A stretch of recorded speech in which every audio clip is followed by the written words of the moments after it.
Bonjour à toutes et à tous, c'est le début du week-end et c'est l'heure de ma revue de presse pour revenir ensemble tout en douceur sur l'actualité de la semaine.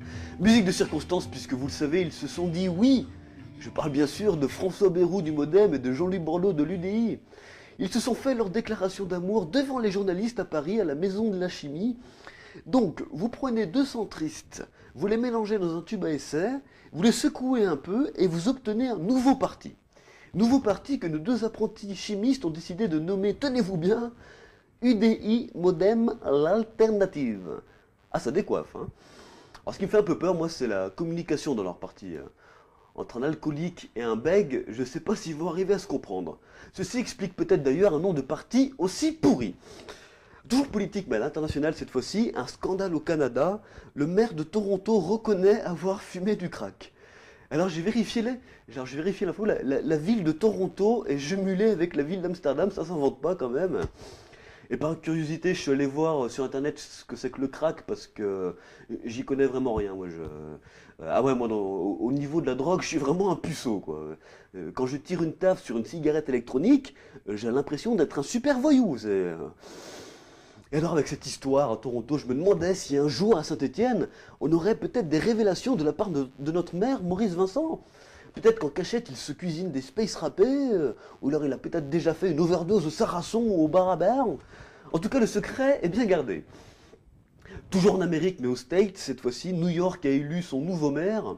Bon, vous avez vu, hein, lui, il mesure 2 mètres, sa femme est lesbienne, son fils a une coupe afro, et apparemment tout ça, ça l'aurait bien aidé pour se faire élire.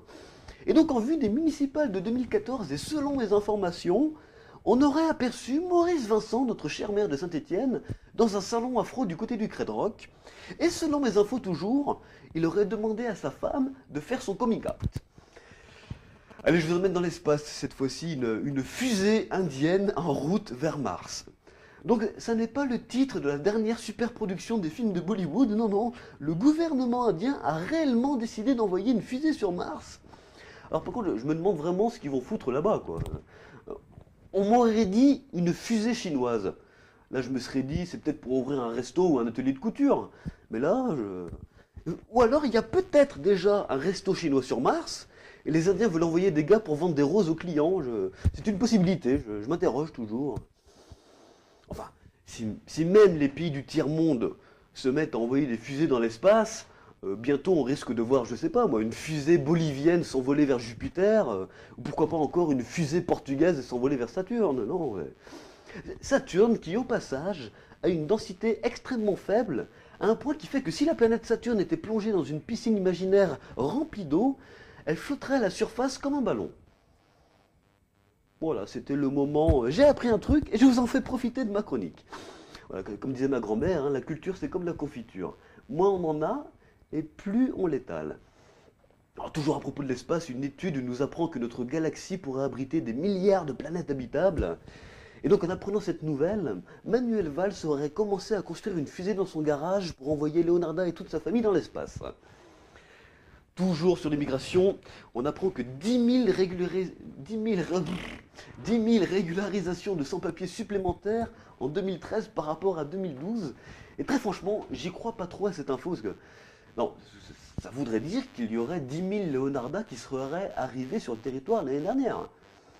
Je veux dire, moi j'y crois pas trop. J'ai une copine qui est esthéticienne, elle est au chômage depuis des années. Alors c'est donc une info à prendre avec des pincettes. Ou des pinces à épiler, c'est vous qui voyez. Et c'est vrai que les semaines passent et repassent et on reparle encore et toujours de Leonarda et des Roumains. Et c'est vrai que pour les chroniqueurs comme moi, c'est une vraie mine d'or. Ou plutôt une mine de cuivre, hein, le terme est plus approprié. D'ailleurs, ça m'étonne qu'on n'ait pas encore des produits dérivés, des t-shirts à l'effigie de Leonarda, ou peut-être un livre écrit par Leonarda elle-même qui pourrait par exemple s'intituler Comment j'ai esquivé ma sortie scolaire à Sochaux. Non, je trouve ça bizarre. Étonnamment, le rouleau compresseur marketing du grand capital ne s'est pas encore mis en route. Et c'est bizarre parce que pour Noël, on aurait pu imaginer, je sais pas, la Barbie Bucarest ou la Barbie Leonarda, livrée avec le fameux bus de la sortie scolaire, le téléphone portable pour appeler François Hollande, et la poupée Manuel Valls en costume du policier. Alors, pour finir ma chronique, je voulais revenir sur l'affaire des militants CGT jugés à Roanne. Alors, ils ont été jugés parce qu'ils ont refusé de se soustraire à un prélèvement ADN. Et c'est vrai que je me demande ce qu'on aurait pu trouver dans de la salive de militants cégétistes.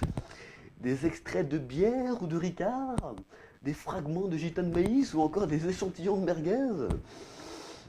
Non, plus sérieusement, quand deux militants syndicalistes refusent de cracher dans un bocal ou de s'arracher un poil de cul pour un prélèvement ADN, on les condamne à 1 mois de prison, alors que quand 200 Bretons complètement bourrés, pléonasme, je reprends, quand 200 Bretons dégradent pour des millions d'euros des biens publics et caillassent des flics à coups de parpaing, le gouvernement regarde ses chaussures et fait marche arrière. Donc mes amis, la prochaine fois que vous vous faites arrêter par les flics, je vous invite donc à enfiler un bonnet rouge, boire 1 litre de chouchen cul sec, et à leur balancer dans la tronche le premier projectile qui vous tombe sous la main. Il ne devrait rien vous arriver. Voilà, c'est la fin de ma revue presse. Portez-vous bien et à la semaine prochaine.